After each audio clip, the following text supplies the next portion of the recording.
Buenos días. No van a parar hasta que Pedro Sánchez, presidente del gobierno, salga de la Moncloa esposado. No vencido, no derrotado, no dimitido, detenido. Lo dijimos en este programa el primer día de la legislatura y ayer se consumó un paso más en esa dirección. Y no hay que leer entre líneas ni interpretar mucho la actualidad. Solamente hay que mirar lo que ha ocurrido en Latinoamérica en los últimos 15 años. O más sencillo, escuchar a la derecha de España. Ayer, tras conocerse el fallo contra el fiscal general, el líder de Vox, la formación de extrema derecha, lo volvió a decir.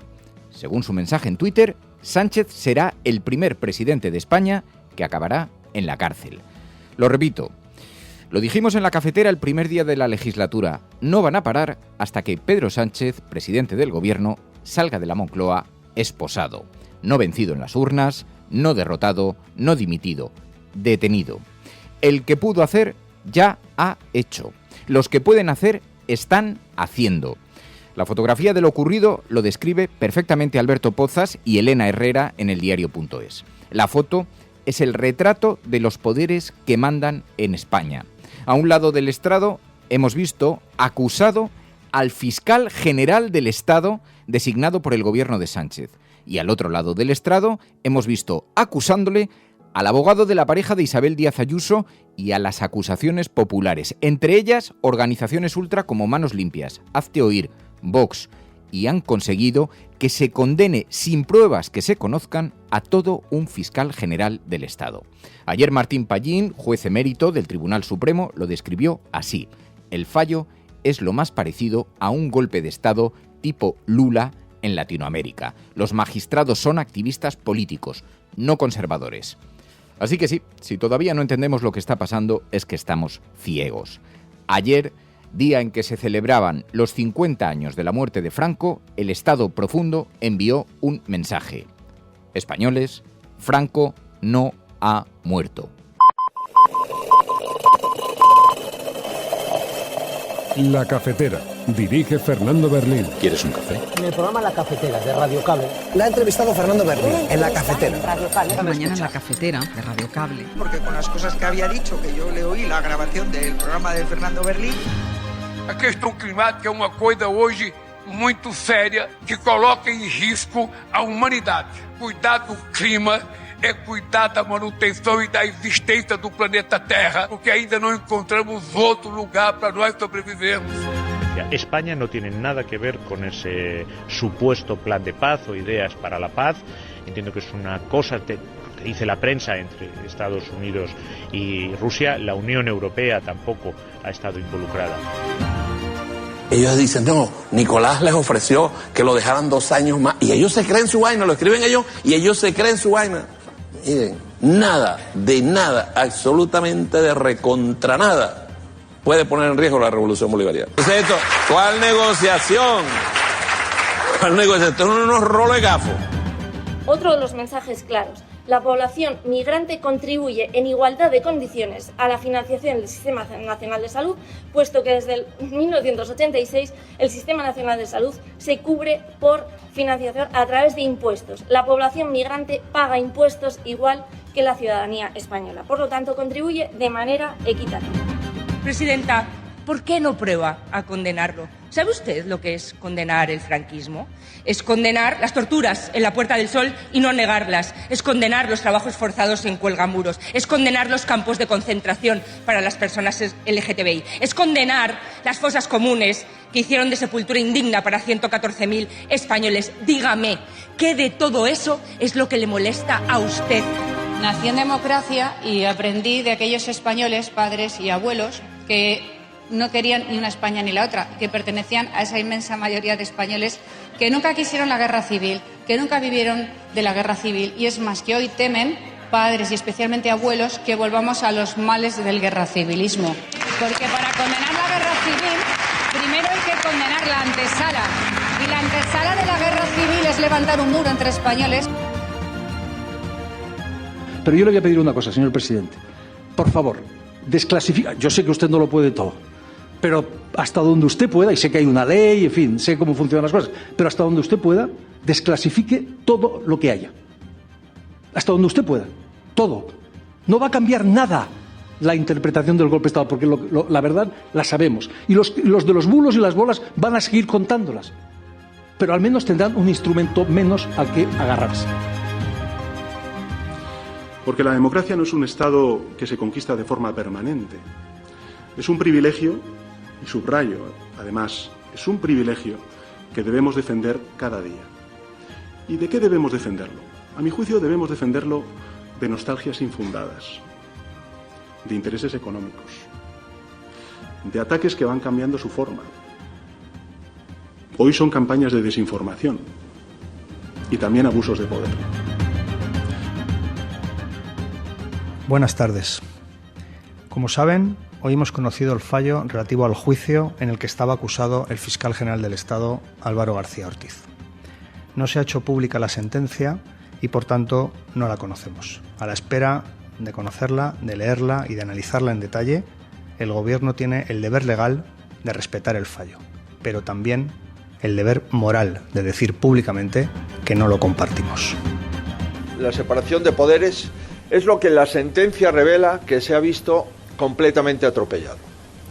A la luz de lo ocurrido, parece que el fiscal general del Estado cometió un delito, parece que el fiscal general del Estado no cometió un delito por su cuenta y deseo, sino que se prestó a ser un peón en la estrategia política del Ejecutivo y participó con ciega obediencia en una operación política contra el Partido Popular. El fallo es lo más parecido a un golpe de Estado tipo Lula, Dilma Rousseff, Fernando Lugo, Evo Morales, Rafael Correa en Latinoamérica. Los magistrados son activistas políticos, no conservadores. Y yo diría que la situación es tan grave, que el Constitucional debería declarar de urgente tramitación el recurso, porque esto vulnera los principios más elementales del derecho, esta condena. Suya es la responsabilidad jurídica, pero la responsabilidad política es del presidente del Gobierno.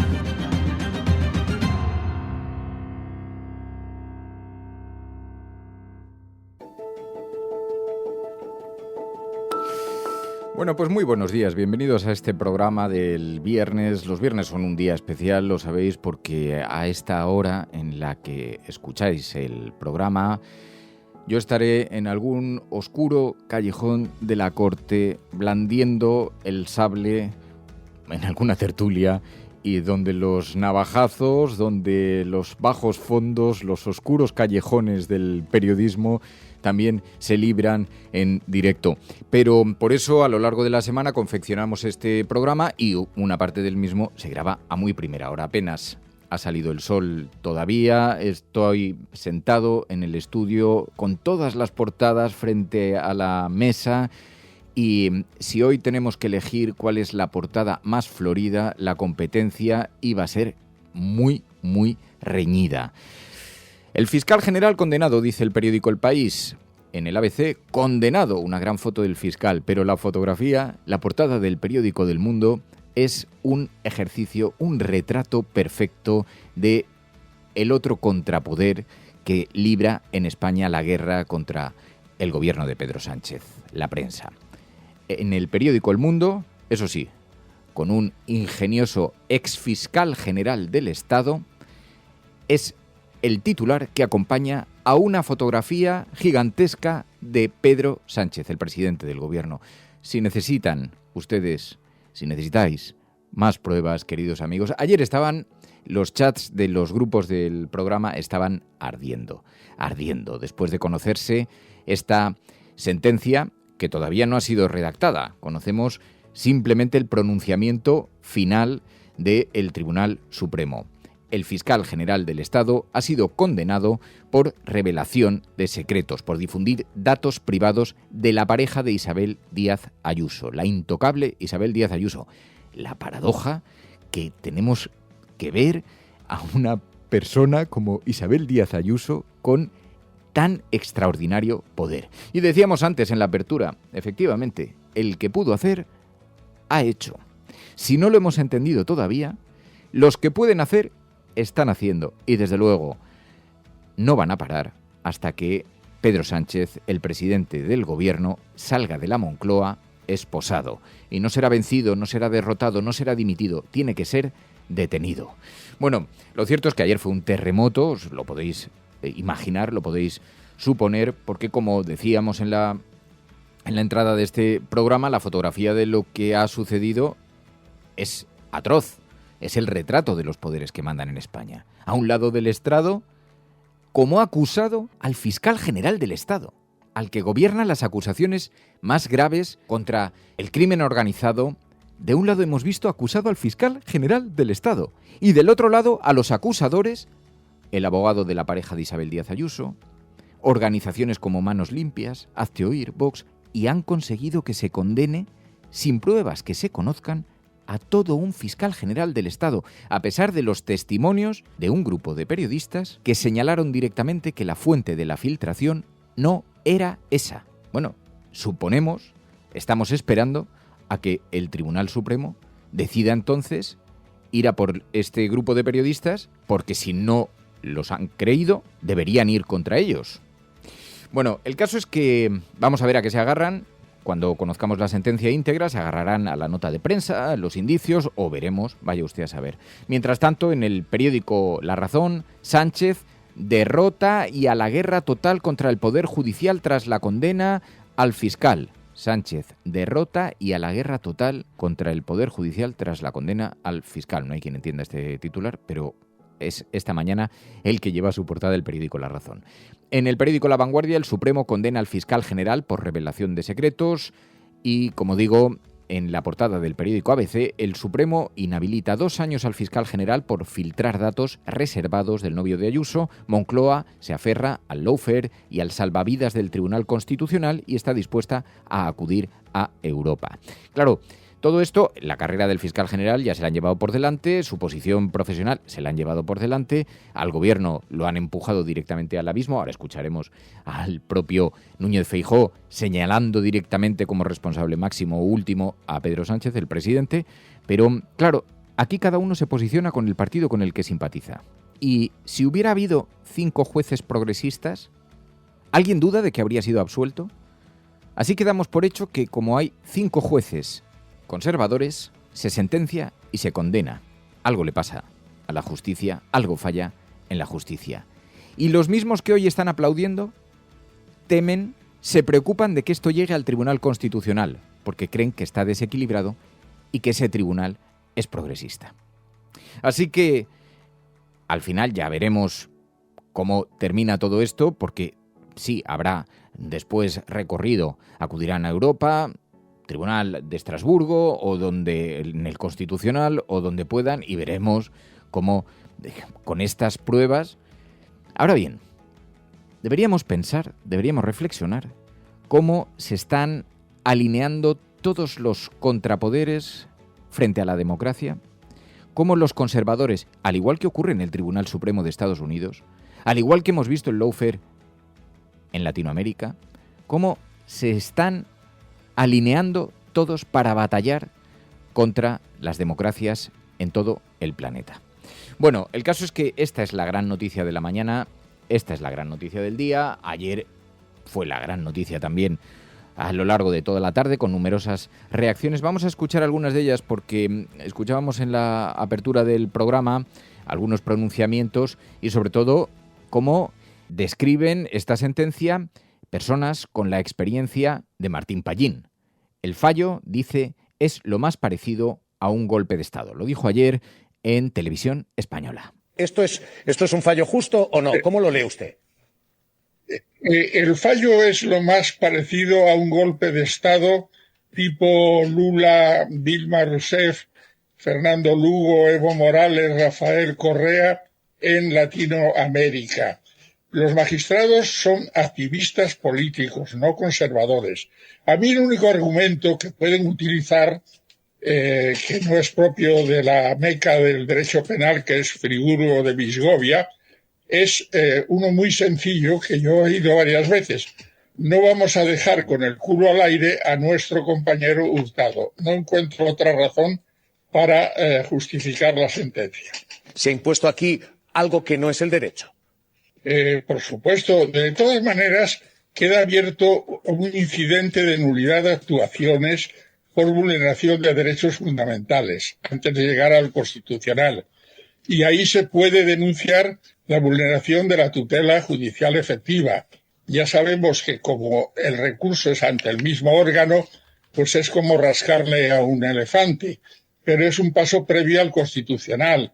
Y yo Está hablando un magistrado, un juez emérito de ese tribunal, así que algo sabe de lo que habla. Bueno, las reacciones ayer fueron inmediatas. El Gobierno anunció que nombrarán inmediatamente un nuevo fiscal general del Estado y que, aunque tienen que respetarlo, no comparten este fallo. Buenas tardes.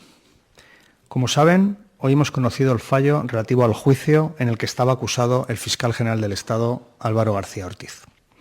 No se ha hecho pública la sentencia y, por tanto, no la conocemos. A la espera de conocerla, de leerla y de analizarla en detalle, el Gobierno tiene el deber legal de respetar el fallo, pero también el deber moral de decir públicamente que no lo compartimos. El Gobierno siempre ha creído y ha defendido la inocencia del fiscal general del Estado. Sin embargo, hoy el Poder Judicial ha hablado y ha resuelto esta causa. Por ello, les anuncio que en los próximos días pondremos en marcha el mecanismo legal para nombrar a un nuevo o a una nueva fiscal general del Estado. Será una persona con una trayectoria profesional y una cualificación jurídica que garantice que ejercerá con solvencia esta función. Por supuesto, desde el Gobierno queremos mostrar nuestro reconocimiento a la labor de Álvaro García Ortiz como fiscal general del Estado y a su compromiso en defensa del servicio público, de la ley y de la verdad. Quiero trasladar también otra reflexión a todos los ciudadanos de este país, especialmente a aquellos que no comparten este fallo. La discrepancia con esta sentencia no puede conllevar una desconfianza generalizada en las instituciones y particularmente en la justicia. España es un Estado de derecho, con garantías y recursos para dirimir las discrepancias con una decisión judicial. Por último, quiero mandar también un mensaje a quienes velan por la aplicación de la ley y por garantizar el derecho de la ciudadanía a recibir una información veraz, tanto a quienes lo hacen desde la sociedad civil, especialmente los periodistas, como quienes lo hacen desde el servicio público. Así que insistió en esa idea. España, no pierdan ustedes la confianza, lo cual resulta francamente complicado, no pierdan la confianza en las instituciones ni en la justicia, porque es verdad, hay formas de recurso. Está el Tribunal Constitucional, hay recursos posibles de nulidad, hay mecanismos para el contrapeso. Ahora bien, de momento, la carrera del fiscal general del Estado y la dimensión política, las consecuencias políticas de que sea arrollado, ya están sobre la mesa. Bueno, pues hoy, esta mañana, encontramos este asunto, la interpretación del diario.es en su portada digital. El Supremo avala la ofensiva judicial de la derecha y la extrema derecha contra el fiscal general. Dice Ignacio Escolar, el director del diario.es, que es una condena a la verdad, dice en el editorial esta mañana. También en público, fiscales y jueces progresistas consideran un golpe blando la condena contra el fiscal general. Bueno, yo ya incluir la palabra blando tampoco. Mientras tanto, en Infolibre, el PP consigue golpear a Sánchez a través de la mayoría conservadora del Tribunal Supremo, dice Infolibre en su portada. En el Confidencial digital, sin embargo, seísmo en el Gobierno por su derrota judicial. La condena al fiscal puede ser solo la primera. Sí, porque efectivamente en este periplo, en este recorrido, todavía quedan importantes casos que tienen que ser juzgados en los tribunales. Casos que afectan al hermano de Pedro Sánchez, casos que afectan a la mujer de Pedro Sánchez y que, vista la hoja de ruta, están ahora mismo en máxima alerta. Bueno, también ayer la oposición, claro, directamente señalaba al presidente del Gobierno, pedía responsabilidad a Pedro Sánchez tras esta sentencia. La separación de poderes es lo que la sentencia revela que se ha visto completamente atropellado. A la luz de lo ocurrido, parece que el fiscal general del Estado cometió un delito, parece que el fiscal general del Estado no cometió un delito por su cuenta y deseo, sino que se prestó a ser un peón en la estrategia política del Ejecutivo y participó con ciega obediencia en una operación política contra el Partido Popular, concretamente contra una presidenta de una comunidad autónoma. Es decir, antes que servir a los intereses generales de los españoles, escogió defender los intereses partidistas y hacerlo por encima de la ley. Suya es la responsabilidad jurídica, pero la responsabilidad política es del presidente del Gobierno.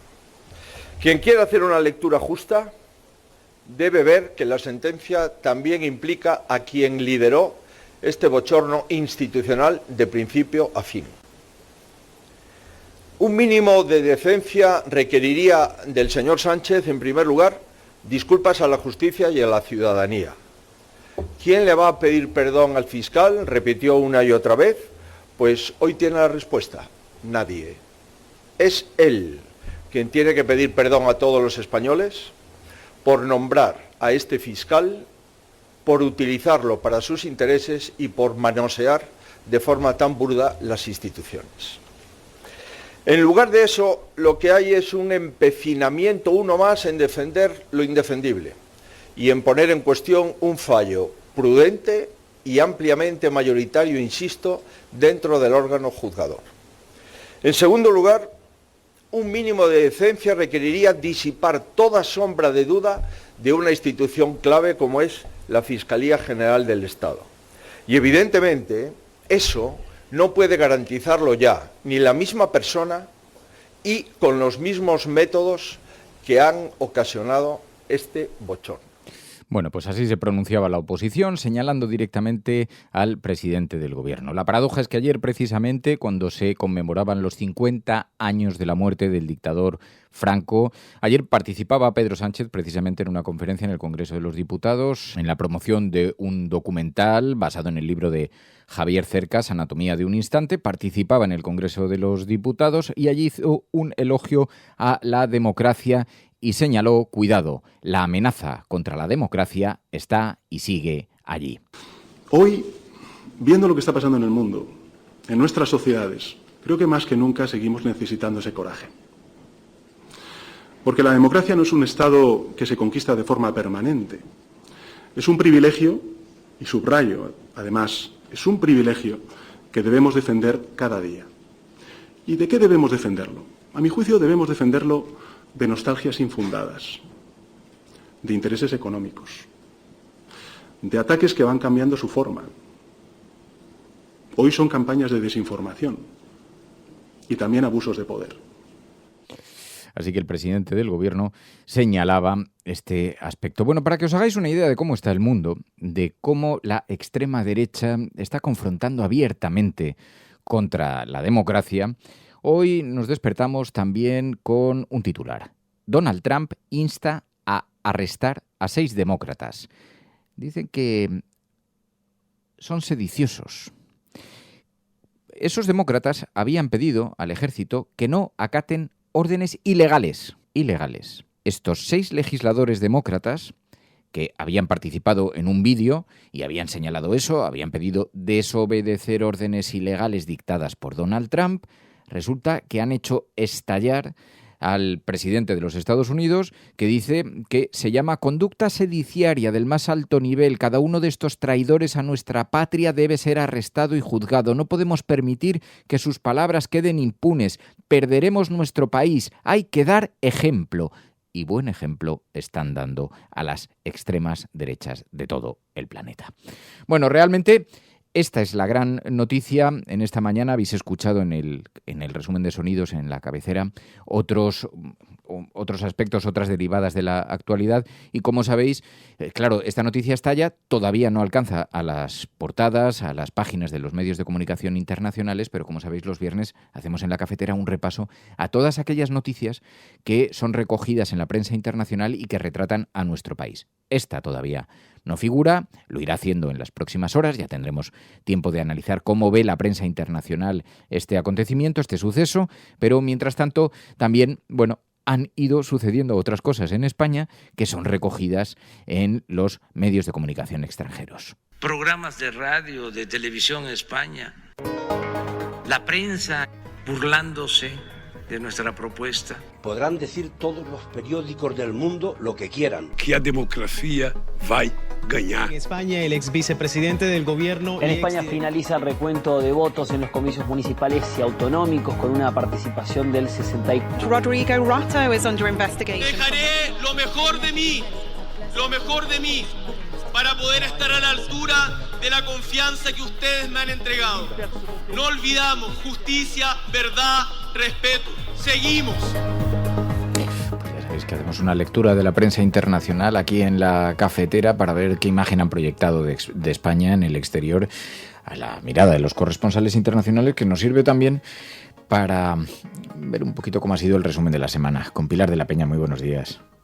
Hola, buenos días. Porque en la prensa internacional suelen recoger noticias de nuestro país, las grandes noticias que son un poquito las que, digamos, resumirían la semana. Es verdad que esta ha sido una semana muy significada porque se conmemora el 50 aniversario de la muerte del dictador Franco. Siempre el franquismo, la dictadura, tiene un gran protagonismo en la prensa internacional y, de nuevo, una vez más, los medios han recogido este asunto, ¿verdad?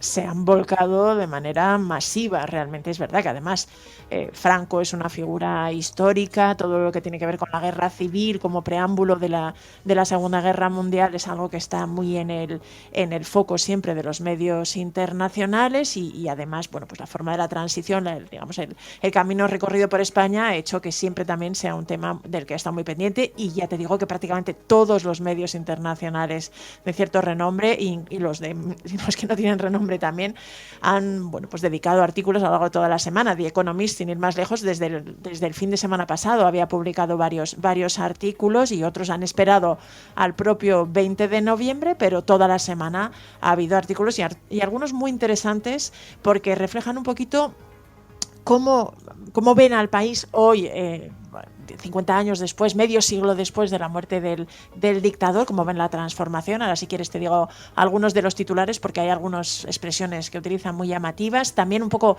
cómo el legado de Franco, la sombra de Franco es uno de los titulares que utilizan, cómo realmente la memoria del dictador sigue dividiendo, atormentando, condicionando la política en España. Es otro de los asuntos que más destacan. Y también, sí, bueno, pues el auge de las ideas de extrema derecha, incluso de cierta idealización o blanqueamiento del franquismo que se están dando, sobre todo en las nuevas generaciones, y el auge que está teniendo Vox, el impacto político que mantiene, y que incluso 50 años después pues se ve un poquito todo. De los primeros que han sido muy interesantes, The Economist, que te decía antes, tiene un artículo que se titula Medio siglo después de la muerte de Franco, España es un sitio mucho mejor. Y repasa un poquito pues los indicadores y cómo estaba España en 1975 cuando muere Franco, y cómo ha ido transformando, cómo ha ido desarrollándose. Es algo que llama mucho la atención. Y lo que sí advierte The Economist es que en este momento concreto, pues realmente España además está viviendo un boom económico, pero se enfrenta también a algunos de los problemas que tienen otras de las democracias europeas, pues el auge de una ultraderecha populista, las dudas sobre cómo gestionar la inmigración, la despoblación rural, por ejemplo, la falta de vivienda, y bueno, pues alerta de que aunque hoy en día, 50 años después de la muerte de Franco, en general la mayoría de los españoles viven en buenas condiciones, pues todavía hay algunos retos y que los políticos deberían esforzarse en mantenerlo. Luego, The Times, el diario británico, publicó un editorial en esta semana que decía que, se titulaba así, las tribulaciones de España no deberían oscurecer su impresionante transformación desde la muerte de Franco, ¿no?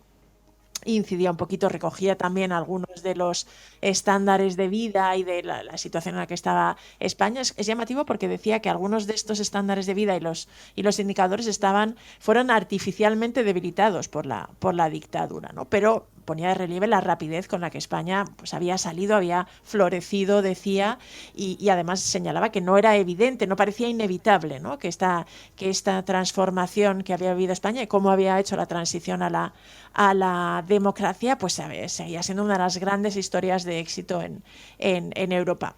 Hablaba de las tribulaciones en el titular, pues un poco para explicar que había habido una serie de problemas, digamos, en la historia más reciente, que realmente pues mencionaba desde problemas pues con las crisis o el problema de la vivienda, del desplome de la natalidad, decía también, el 1 de octubre en Cataluña, la polarización política y los escándalos de corrupción que afectaban al gobierno. Pero en general decía que todo esto pues no debía oscurecer el logro de España, y sobre todo además decía que podía servir el caso de España como una especie de contrapunto a todos estos discursos populistas que hablan de lo útil que es tener un líder fuerte al cargo, ¿no? Y terminaba el editorial con la frase: España se libró del suyo hace 50 años y las ventajas hablan por sí mismas. Había algún otro medio que también ponía muy de relieve un poco en la transformación de España, de Standard, el diario alemán, por ejemplo, que consideraba que de Franco a Sánchez, la historia de éxito de España, lo titulaba, y pues hablaba un poquito, mencionaba también el papel de Juan Carlos I, que decía que incluso a pesar de que ha habido una serie de escándalos que le han obligado a vivir exiliado, pues tuvo un papel importante en la transición, y que posiblemente la española fuera la transición de la dictadura a la democracia más exitosa del mundo, y que hoy era una de las sociedades más liberales. Así que hay bastantes medios internacionales que incidían en esto. Y luego están los que pues ponen el foco un poquito en Franco, en el legado, la memoria, los problemas que sigue teniendo España para afrontar su pasado, y cómo sigue siendo una figura que divide, que condiciona, que incluso confunde, que atormenta. Es un adjetivo, digamos, una palabra que utilizan muchos medios, desde Le Point, la RFI también, incluso de Telegraph también, que dice algo así como que el legado, digamos, y la cultura de la guerra en torno a Franco pues sigue manteniendo su fantasma 50 años después, y que realmente hay bastantes indicios y pruebas de cómo a España le está costando superar. De hecho, hay varios medios internacionales que ponen de relieve que, a pesar de que el gobierno ha intentado dar un sentido democrático y sobre todo resaltando y poniendo en valor la transformación de España, coincidiendo con este 50 aniversario de la muerte del dictador, pues desde la derecha y desde luego la extrema derecha pues se habían negado a hacer una especie de celebración unitaria, y que esto era una vez más una demostración de los problemas que tenía España para afrontar su pasado. De hecho, y había también algún medio internacional que en este sentido pues señalaba me parece que era Reuters, que decía que realmente se había hecho poco examen de conciencia en la España democrática sobre el pasado, ¿no? Se había optado, también lo decía The Guardian, se había optado por una transición con un pacto de silencio, con una transición muy rápida, intentando enterrar el pasado sin realmente sanar las heridas, y eso pues hacía, en comparación con, por ejemplo, con países como Sudáfrica o Chile, que habían ido muy lejos y que habían realmente hecho un esfuerzo colectivo muy importante para intentar, pues hablando de memoria, de reconciliación y de las comisiones de la verdad. En España esto no se había hecho, y ahora estaban resurgiendo, ¿no? Y este es quizá el otro gran aspecto que destacan los medios internacionales en este 50 aniversario, que es el repunte de la extrema derecha, esta especie de nueva popularidad del franquismo, que es algo que llama la atención, ¿no? Reuters, por ejemplo, lo ponía de relieve, citaba la reciente encuesta del CIS, en la que el 21% de los españoles pues calificaba la época de Franco como buena o muy buena, y explicaba que esto sucedía en 2025, cuando en el año 2000 apenas un 11% se pronunciaba en este sentido. The Guardian también tenía un reportaje bastante interesante sobre este aspecto, y lo titulaba algo así como Nostalgia peligrosa, y dejaba caer la idea de que el pacto de silencio de la transición y después al que llegó la sociedad española después de Franco, pues había dejado a las nuevas generaciones mucho más abiertas y susceptibles de sucumbir a las ideas de extrema derecha, ¿no? Y que en este sentido pues estaba dando esta popularidad. Le Figaro, por ejemplo, el diario francés, también hablaba un poquito de la indulgencia de los jóvenes en España hacia el franquismo, y explicaba que, bueno, que habían entrevistado a más de 30 alumnos de un colegio o de un instituto de Valladolid, de chavales entre 14 y 17 años, y que les había sorprendido que había 10 de ellos que habían hablado de forma incluso positiva sobre Franco, ¿no? Destacando un poco de los logros como las infraestructuras, como las presas, los aeropuertos que había construido, que había otros 10 que habían dicho, bueno, que una cosa un poco mixta, ¿no? Algunas cosas positivas y otras negativas, y que el resto había, bueno, siendo bastante negativos. Pero le llamaba la atención casi 2/3 de los jóvenes que habían tenido una visión bastante indulgente hacia la dictadura, ¿no? Y esto es otro de los... El New York Times, por ejemplo, también incidía un poquito en este aspecto. Destacaba que 50 años después de la muerte, pues Franco seguía ganando nuevos fans en España, y el apoyo entre la gente más joven era algo que tenía un poco, que estaba asombrando un poco. Es verdad que coincidía con una tendencia global de popularidad de las ideas de extrema derecha, pero en el caso concreto de España, habiendo vivido una dictadura relativamente reciente, que apenas había acabado hace 50 años, pues esta popularidad de las ideas franquistas y de extrema derecha, pues también ponía o llamaba la atención del propio New York Times. Bueno, es un asunto que también tiene muchas aproximaciones. La derecha cree que el gobierno resucita los debates en torno a Franco para polarizar, porque le viene bien electoralmente. Y en todo caso, lo que sí que es cierto es que en ese ejercicio de pedagogía democrática tan necesario en nuestro tiempo para explicar lo que fue el franquismo, lo que significa el franquismo, porque estamos viendo en las encuestas cómo retroceden los valores democráticos, el gobierno lo ha dado todo, e incluso lanzando una serie de spots en campaña electoral, los 50 años de vivir en libertad. ¿Qué supone lo que estamos viviendo?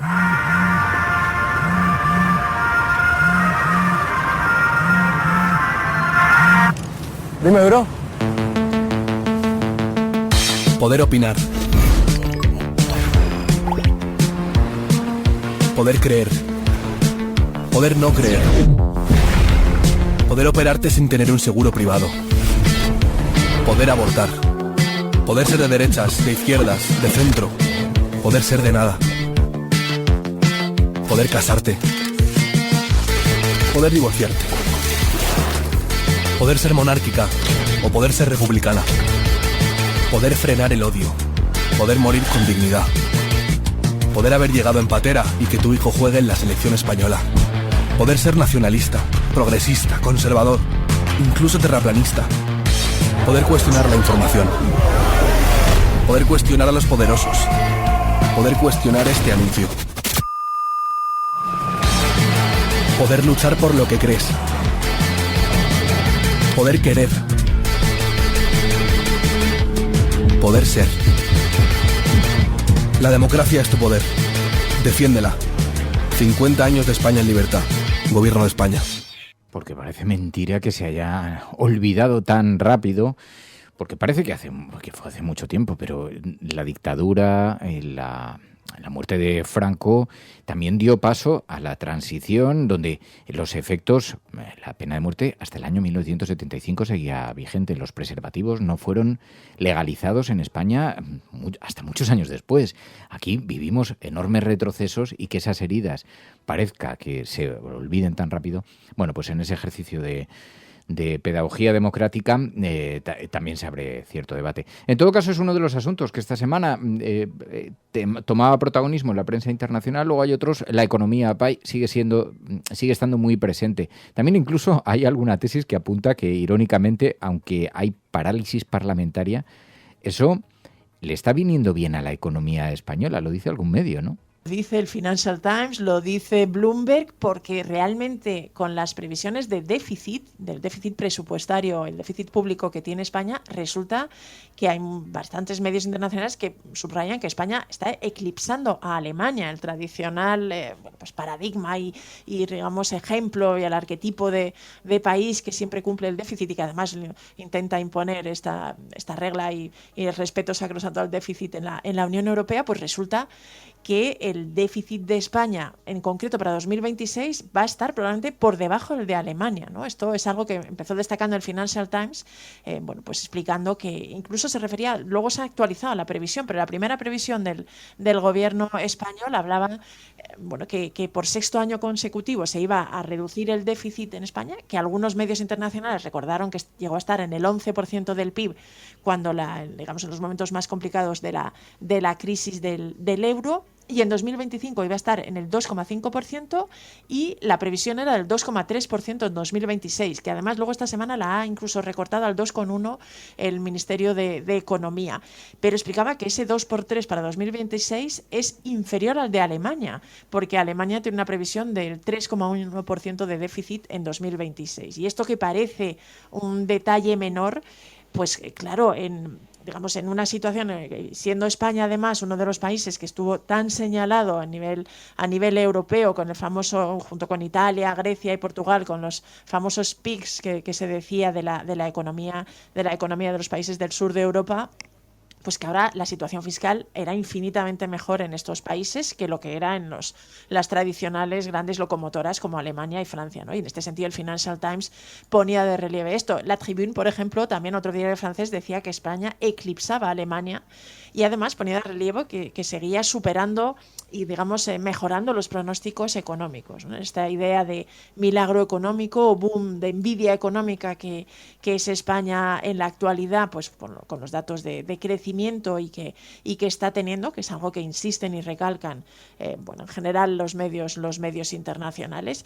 Y el otro aspecto que ponían de relieve, lo hacía también el Financial Times, señalando en el artículo que uno de los motivos que explicaba este buen dato de déficit era precisamente la parálisis política que vive España y que hace que sea muy difícil que el gobierno no consiga aprobar unos presupuestos y tenga que ir prorrogando los de 2023, ¿no? Esto decía que hacía que realmente no se pudieran aprobar nuevas grandes partidas de gasto y en este sentido se mantuviera el déficit bajo control. Algo parecido decía Bloomberg, que explicaba que esa parálisis parlamentaria y presupuestaria era uno de los aspectos que estaba haciendo que realmente el gasto del gobierno se mantuviera bajo un cierto control y hiciera que realmente los datos de déficit fueran mucho menores que incluso Alemania, ¿no? Y en este sentido Bloomberg pues explicaba que en Washington y en Estados Unidos y en Francia realmente la perspectiva de no tener presupuestos en Estados Unidos por el tema del cierre del gobierno y en Francia por los problemas del gobierno de Le Cornu para aprobar presupuestos sí que se temía que pudieran afectar y que pudieran tener serias consecuencias. Sin embargo, para España el sistema y digamos el modelo económico hacía que incluso el hecho de que no se pudieran aprobar nuevos presupuestos pues estaba teniendo efectos beneficiosos, porque además el sistema en España permitía que el gobierno tuviera algo de flexibilidad para, digamos, recolocar algo o utilizar partidas no gastadas para otros fines, que de hecho explicaba era lo que se había utilizado para el único gran aumento presupuestario de España en estos últimos años, que había sido el aumento del gasto en defensa, un poco presionado por los aliados en la OTAN, pero todo esto daba una apariencia de normalidad a la economía e incluso permitía que el déficit estuviera inusualmente bajo y eclipsando el de Alemania, ¿no? Bueno, la verdad es que el gobierno sigue celebrando las noticias económicas. Llama mucho la atención cómo se ha convertido a Carlos Cuerpo en un pequeño icono pop. Sus vídeos en TikTok, en Instagram, tienen un efecto muy viral. Maneja muy bien diversos idiomas. Lo hemos visto recientemente también en China ante cientos de empresas saludando en ese idioma.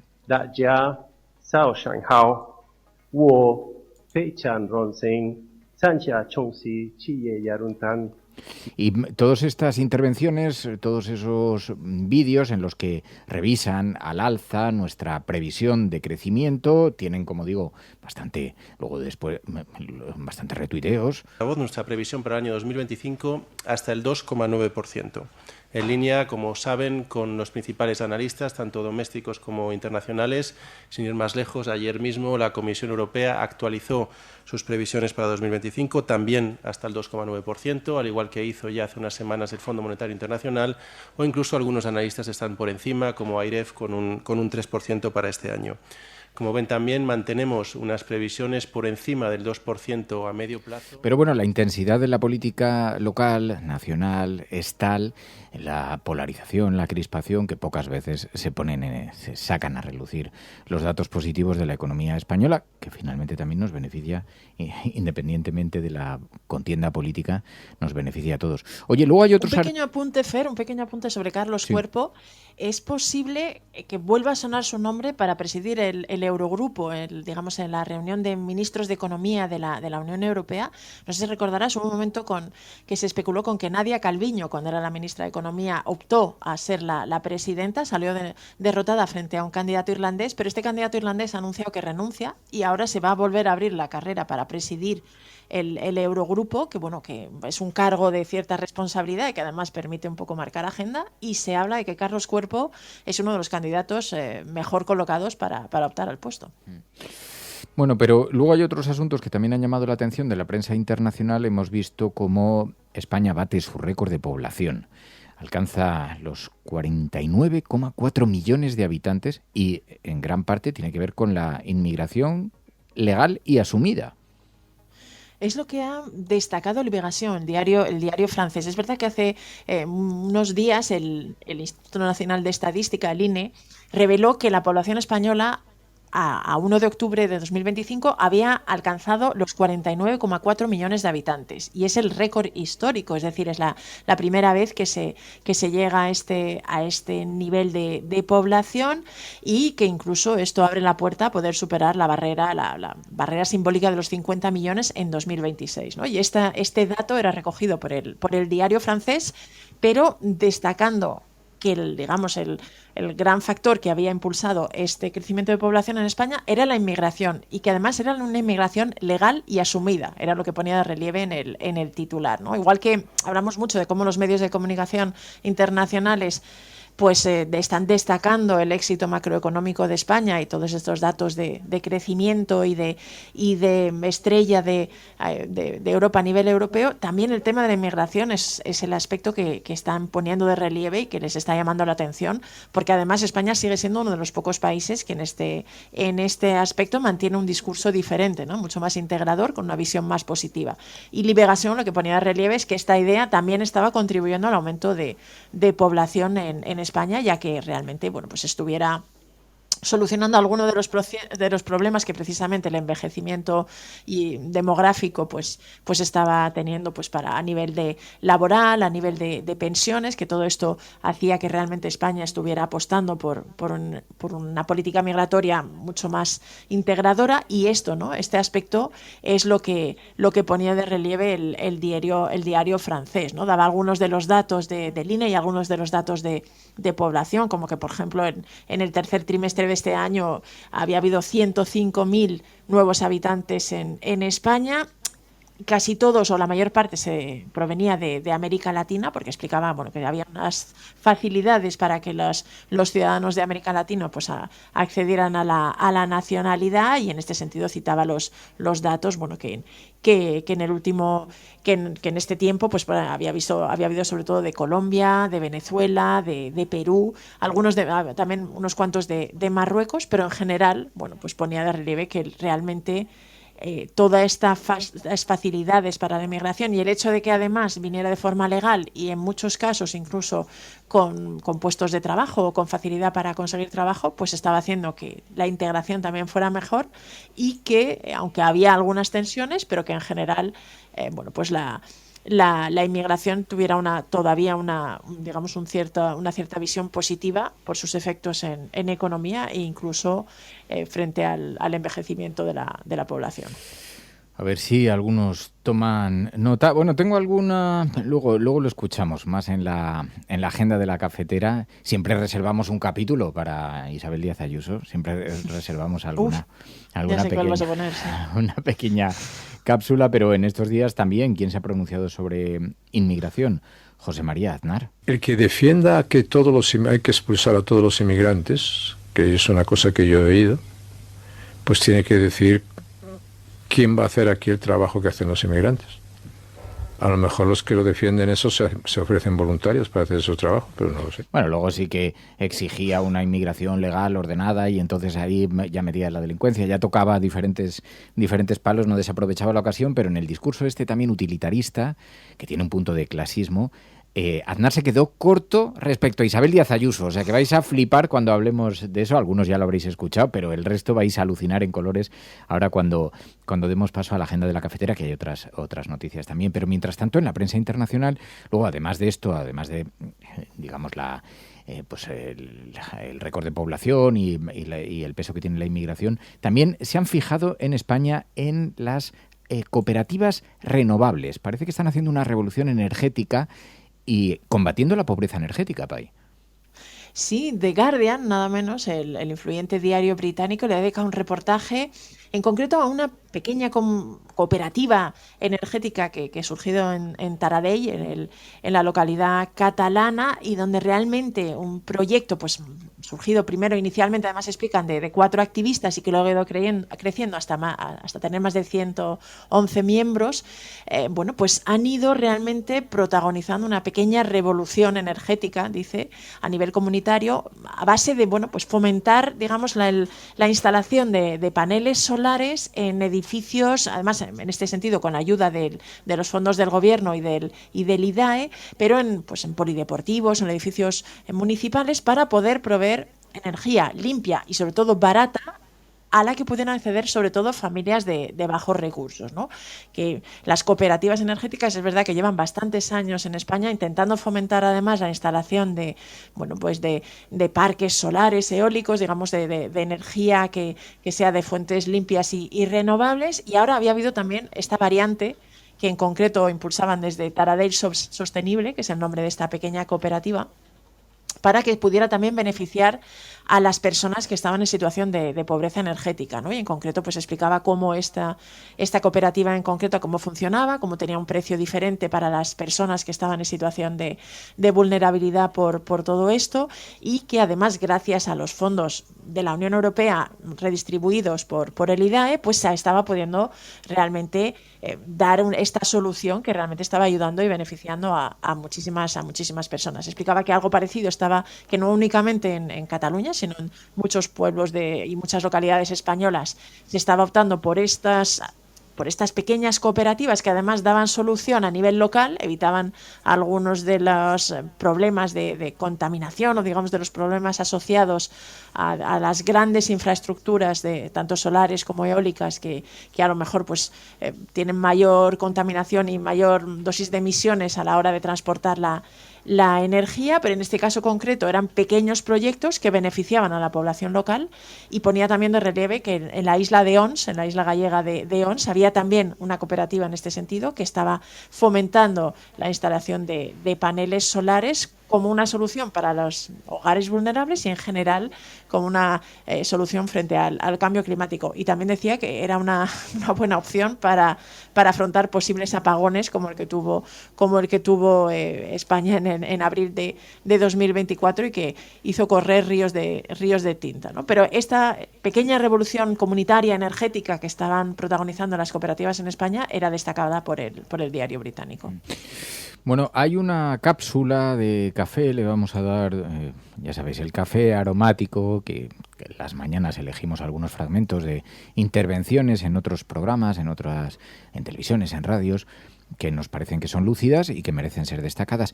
Ignacio Escolar hizo una defensa de las energías renovables, lo hizo en la cadena SER, que merece un minuto de atención. Eso por la propia realidad de los datos. Ahora mismo la producción de energía eléctrica en España es más barata que en Alemania, y lo es por las energías renovables. Es una apuesta de total éxito. Es una apuesta que ha salido bien, que además está permitiendo mejorar la competitividad y soñar con algo que es casi mágico, que es pensar un futuro cercano donde la balanza de pagos de España con el exterior no esté lastrada por el coste de las energías, que es lo que ha estado la posición española durante todas las décadas anteriores.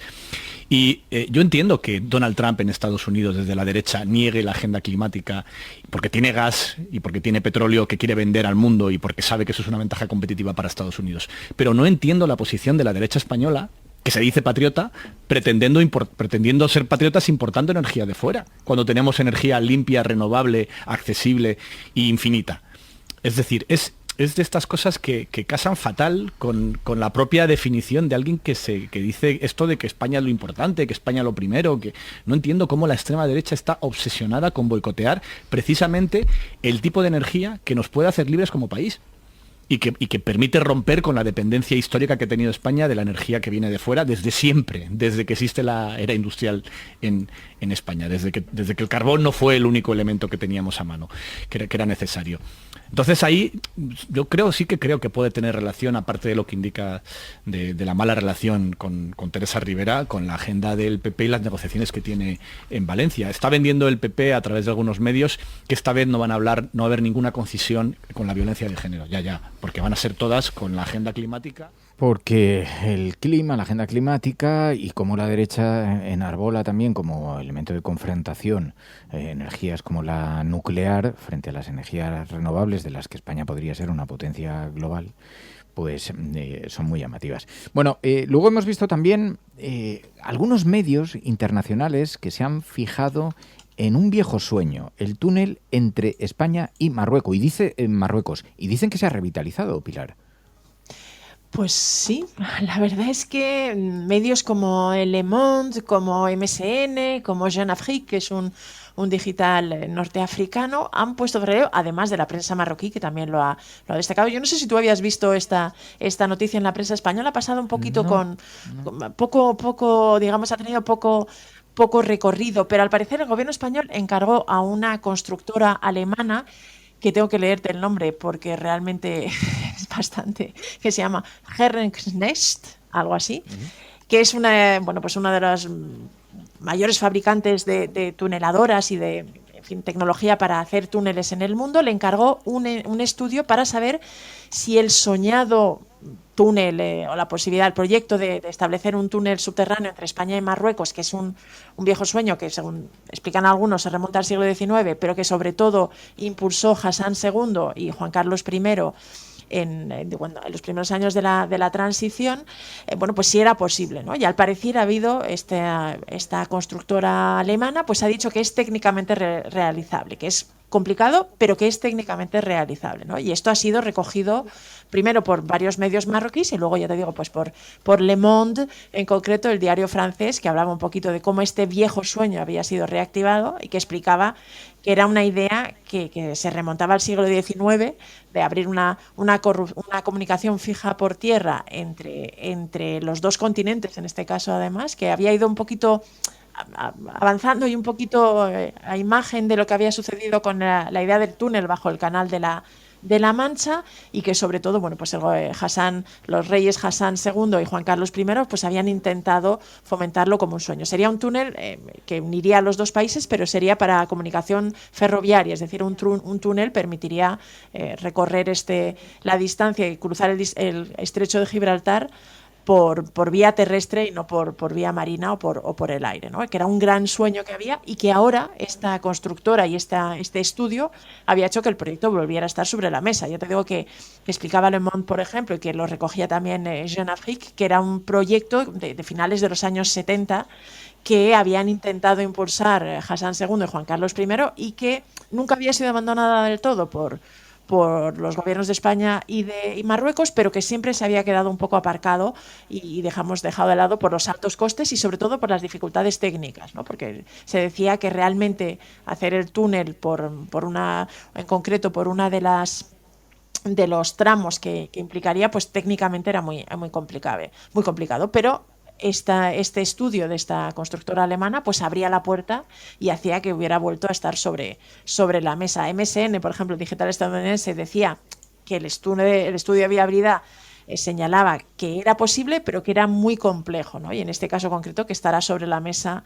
el coste, ¿no? Porque Le Monde me parece que recordaba que el Canal de la Mancha tuvo un coste de 20.000 millones de euros, que de momento, dado que el túnel sería un poco más pequeño y tendría otro tipo de condicionantes, pues se hablaba de un coste aproximado de entre 9 y 10.000 millones de euros, pero bueno, que seguía siendo un proyecto complejo, pero que por primera vez en muchos años, pues se había reactivado, y de hecho explicaban todos estos medios internacionales que los gobiernos de España y Marruecos tienen previsto tomar la decisión o algún tipo de decisión sobre si se lleva adelante o digamos se intenta en 2027.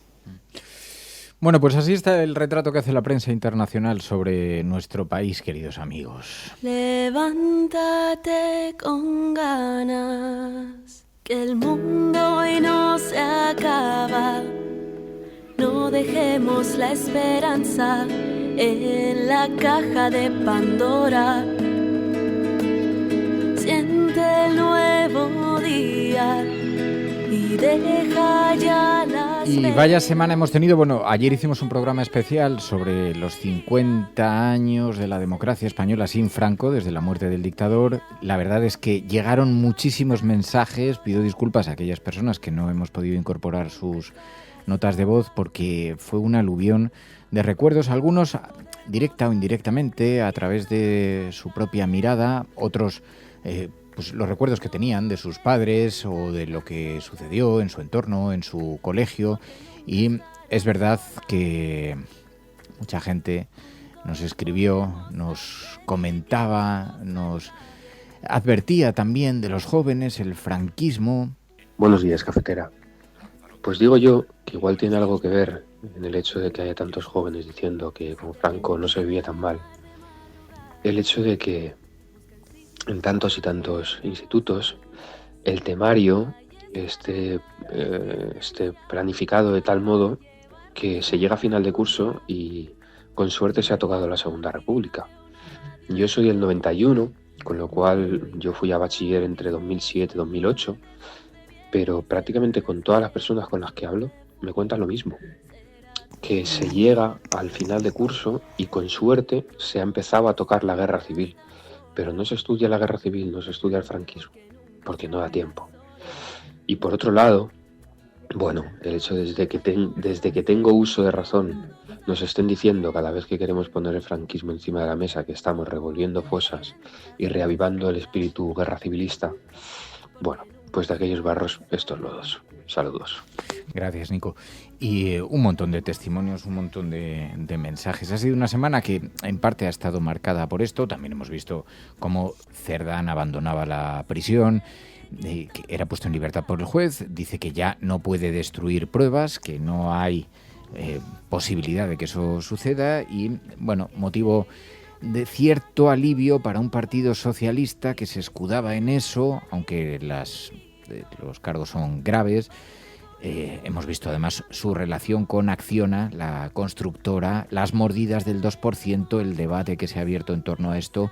Y luego, mientras tanto, pues el Consejo de Seguridad de Naciones Unidas va aprobando el plan de paz de Trump para Gaza, cosa que a los gazatíes a Hamás no les ha gustado absolutamente nada. Hemos visto cómo se rompía el alto el fuego sistemáticamente.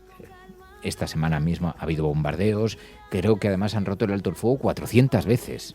Desde se ha revelado el gobierno, sí, el gobierno de Gaza. 393 exactamente me parece que son las veces. No sé si estaban contabilizadas la de esta última semana, en la que habían muerto otras 25 personas. Me parece que hablaban ya de más de 270 muertes, supuestamente bajo un alto el fuego.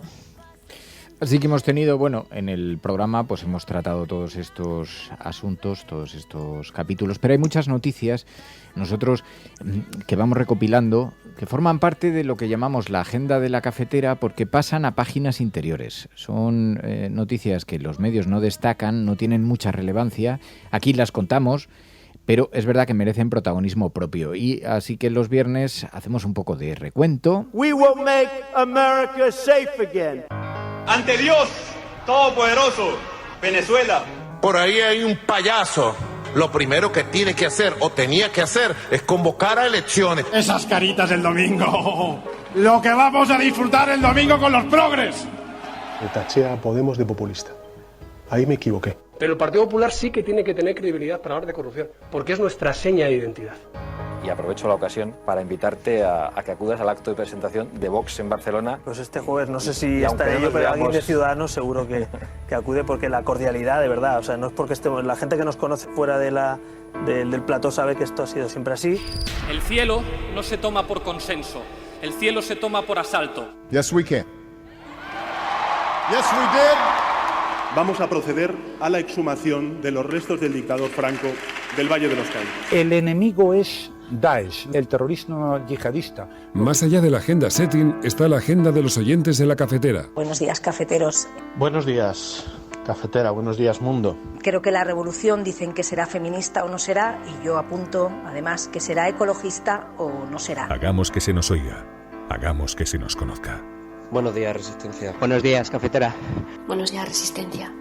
Os hablo desde Atenas, donde... Bueno, y nos va bien recuperar todos esos sonidos que esta semana, decimos, han tenido algo de protagonismo. Fijaos, porque hay noticias que resultan pavorosas, que se van colando en la actualidad, pero que nos permiten reflexionar. Resulta que en Estados Unidos han anunciado que pueden denegar las visas a aquellas personas que sean obesas o que tengan cáncer, porque creen que pueden abusar del sistema sanitario y no pagar las facturas. Personas obesas, con diabetes o que estén recibiendo tratamiento por cáncer pueden ver denegada su entrada aquí en Estados Unidos a partir de ahora. Esto en virtud de un documento, una notificación que ha enviado el Departamento de Estado y que ha visto ABC a los consulados estadounidenses de todo el mundo. Vamos a Landete contándolo en el ABC, pero es que, claro, toda esta cosa de la... que vemos que parece propio de otro tiempo, Pilar, cómo va entrando sutilmente en el discurso político. Algunos incluso hacían una justificación en el debate público, en las redes sociales, en las tertulias, diciendo, bueno, es que esos gastos sanitarios, y al final la América de los fuertes, rubia, aria, blanca, ¿cómo es la historia que nos va devolviendo poco a poco, símbolo a tiempos muy tenebrosos?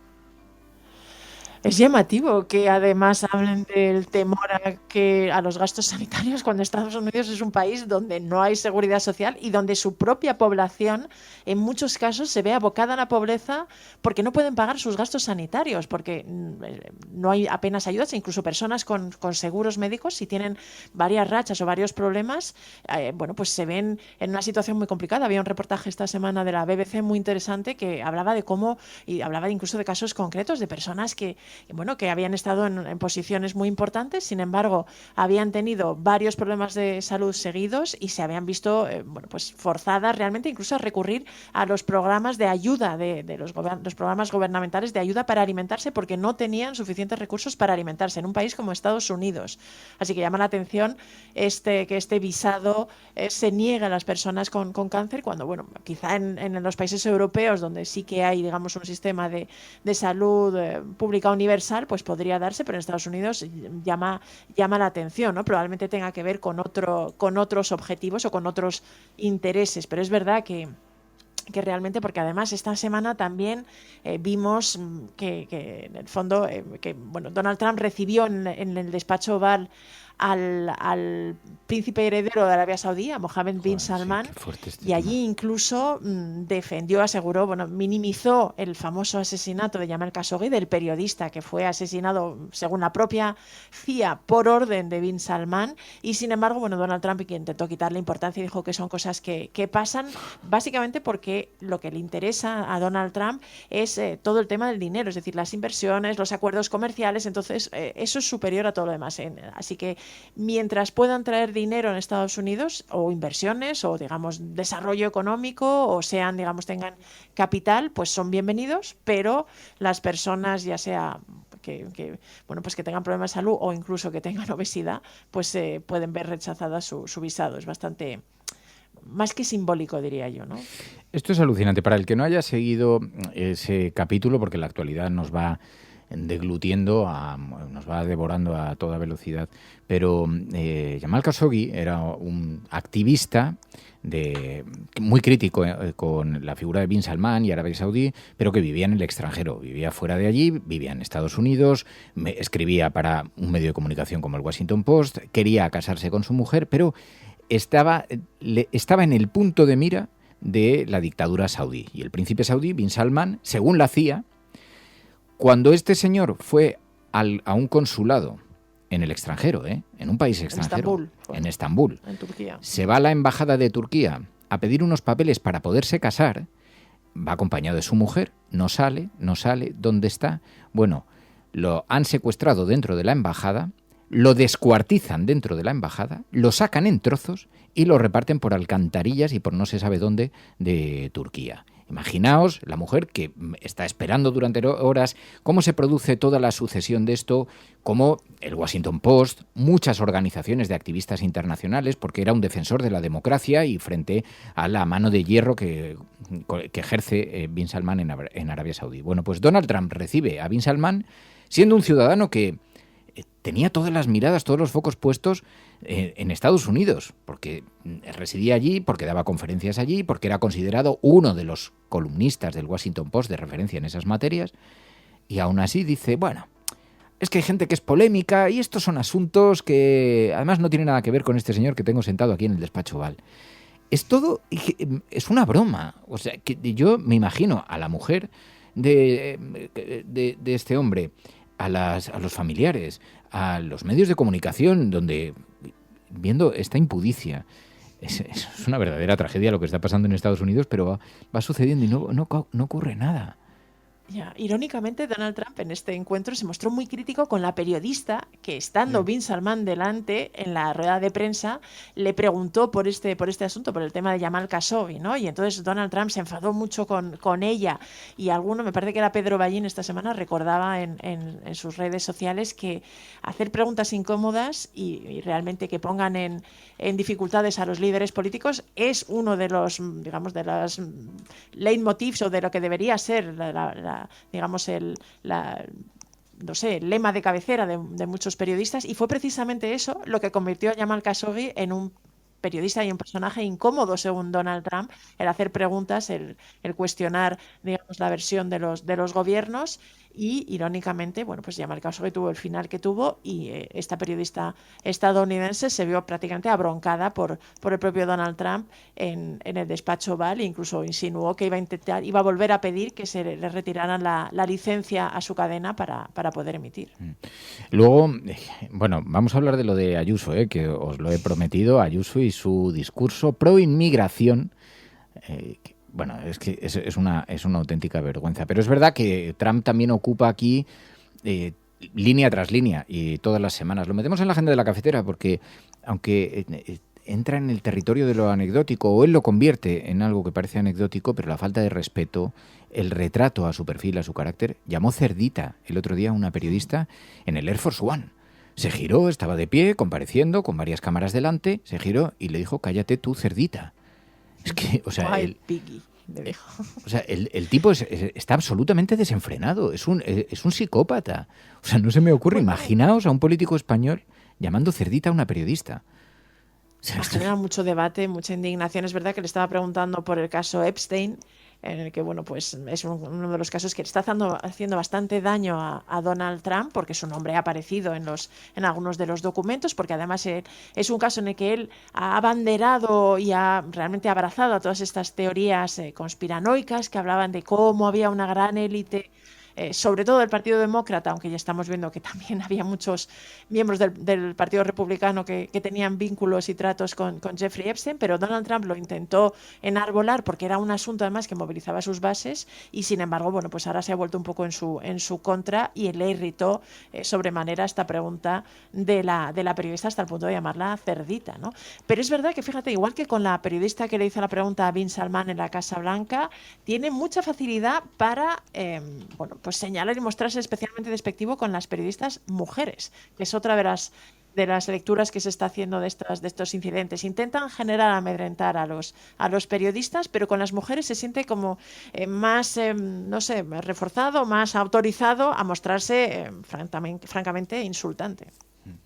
Bueno, pues, en fin, es parte del retrato de ese Estados Unidos que ha reforzado una figura como la de Donald Trump, aunque he visto que en las encuestas empiezan a castigarle también y con la esperanza de que, oye, no sé si hay un cierto despertar de la conciencia pública, porque es una auténtica vergüenza. Pero bueno, la derecha está extendiéndose por todo el mundo y aquí en España lo estamos padeciendo. ¿Os acordáis de este clásico mito de que España es de izquierdas? Resulta que es verdad que España ha sido de izquierdas, pero cuidado, se está empezando a observar en las encuestas un cambio radical en la tendencia. Hace unos días, Ignacio Urquizu hacía un análisis precisamente en un podcast con Marta García ayer, en El Confidencial, donde analizaba los datos, las últimas encuestas, y señalaba este cambio de tendencia. ¿España es de centro-izquierda? España ha sido de centro-izquierda de forma mayoritaria hasta hace no muchos años. Sí que es verdad que había una mayoría muy fuerte de izquierdas, o que la gente se quedaba en la izquierda, frente a menos gente en la derecha. Y de hecho, las victorias electorales, por ejemplo, del año 2000 de Aznar, solo se explican por la abstención. Si el PP sacaba mayoría absoluta, no era porque la gente votara en masa al PP, que tenía un voto muy estable, en torno a 11 millones, sino porque los de enfrente dejaban de votar. Pero sí que es verdad que en los últimos tiempos se están viendo algunos indicadores que nos dicen que ya no es así. Desde el año 82 hasta prácticamente el año 2019, 2023, los españoles que se sitúan en el centro izquierda, extrema izquierda, son como el 40%, frente a los votantes que se sitúan en la derecha, que eran el 23%. Pero en los últimos barómetros del CIS ya se empieza a ver que esto no es así, que ahora mismo ya en los últimos barómetros del CIS, en los últimos 2 años, el espacio de la derecha le ocupa ahora mismo el 35% de los españoles. Ha subido más de 10 puntos la gente que se sitúa en la derecha, especialmente en la extrema derecha. En los años 80 y 90 la extrema derecha no era más del 3%, y en los últimos barómetros del CIS ya es el 10%. Ese vínculo emocional con la política ha desaparecido en los nietos, no tiene un vínculo emocional con la democracia y con los partidos como tenían sus abuelos, ¿no? Y eso hace que sea más instrumental. ¿Y qué pasa a nuestras democracias? Pues que no están funcionando correctamente, que no producen los mismos resultados. Así que va creciendo y además va cambiando la conciencia. Vamos olvidando lo que supuso, lo señalaba Ignacio Urquizu, que es un extraordinario analista, sociólogo, un observador de las encuestas. Oye, pero también es verdad que, no todas las cosas nos hacen celebrar, tener alegrías. Hay noticias buenas, hay noticias muy buenas. Hay noticias que hemos ido descubriendo. Por ejemplo, en Esperanza de Vida volvemos a ser el tercer puesto. Los españoles doblamos la media de la Unión Europea en donación de órganos, y en Esperanza de Vida los informes, las estadísticas también nos sitúan en vanguardia, nos sitúan a la cabeza. O sea que tenemos 84 años de media. Puede ser buenas noticias.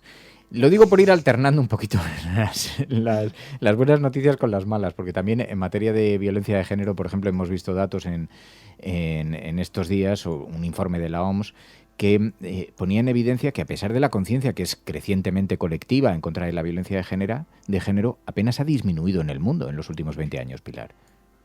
Sí, este estudio de la OMS hablaba de que alrededor de 840 millones de mujeres en todo el mundo habían sufrido violencia de género a lo largo de su vida, y esto supone que la cifra apenas ha disminuido un 0,2% desde el año 2000, ¿no?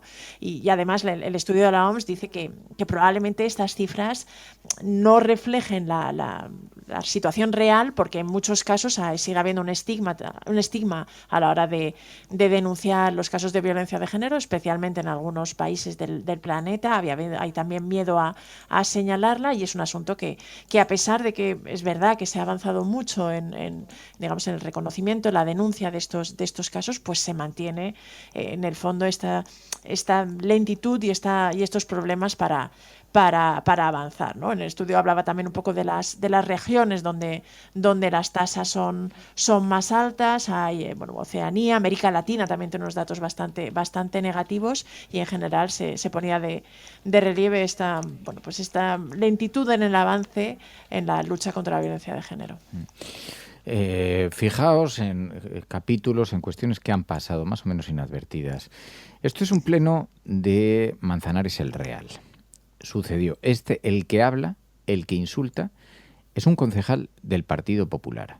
Insulta a la portavoz de Más Madrid y a la teniente de alcalde en un pleno retransmitido, televisado, frente a todos los demás. Es que es increíble. ¿Qué dices? ¿A ti 3 cojones te importa cuando se ha instalado en el camping? ¿A ti? ¿A ti? ¿A ti te importa 3 huevos lo que yo puedo hacer en el camping? A ver, por favor, esas formas. ¿Qué te importa a ti? ¿A ti? Te tendría que hablar de otra manera.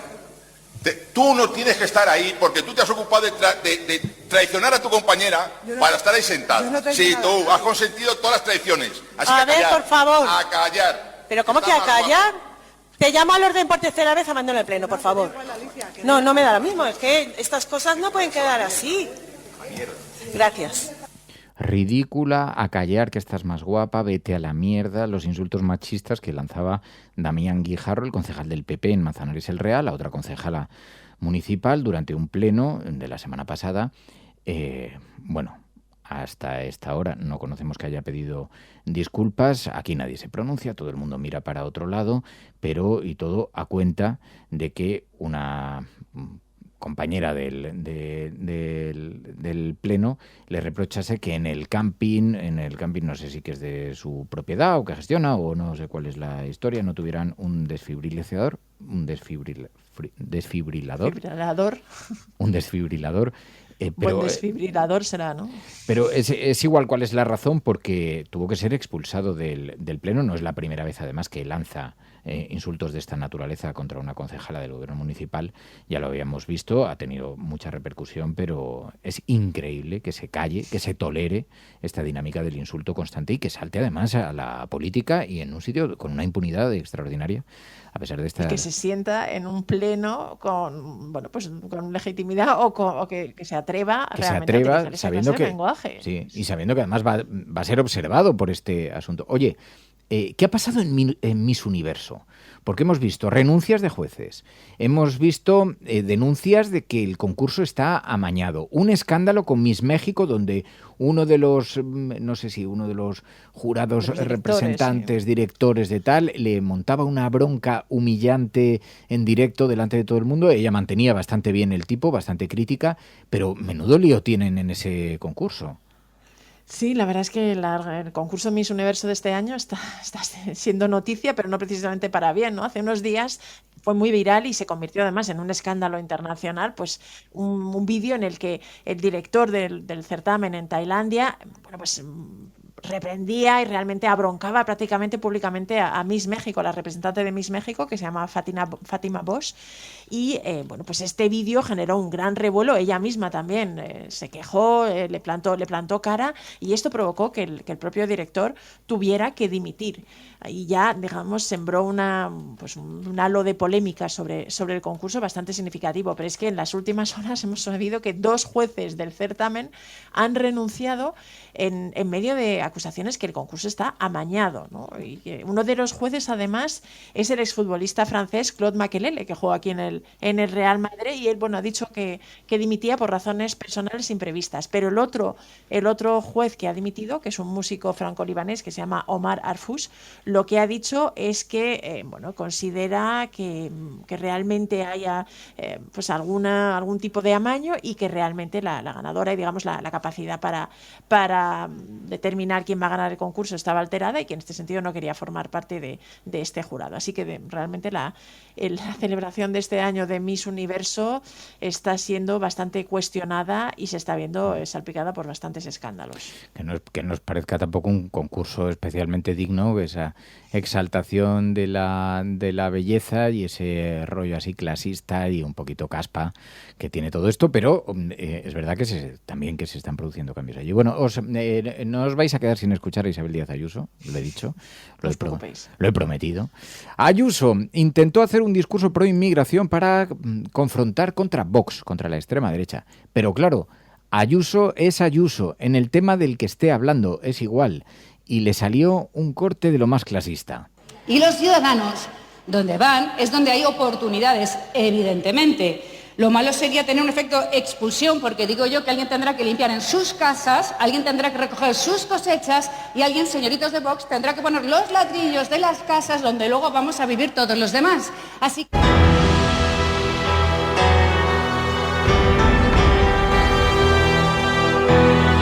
La chacha, dilo con las palabras como las tienes en tu cabeza. Tira, hombre, ¿qué me van a hablar a mí?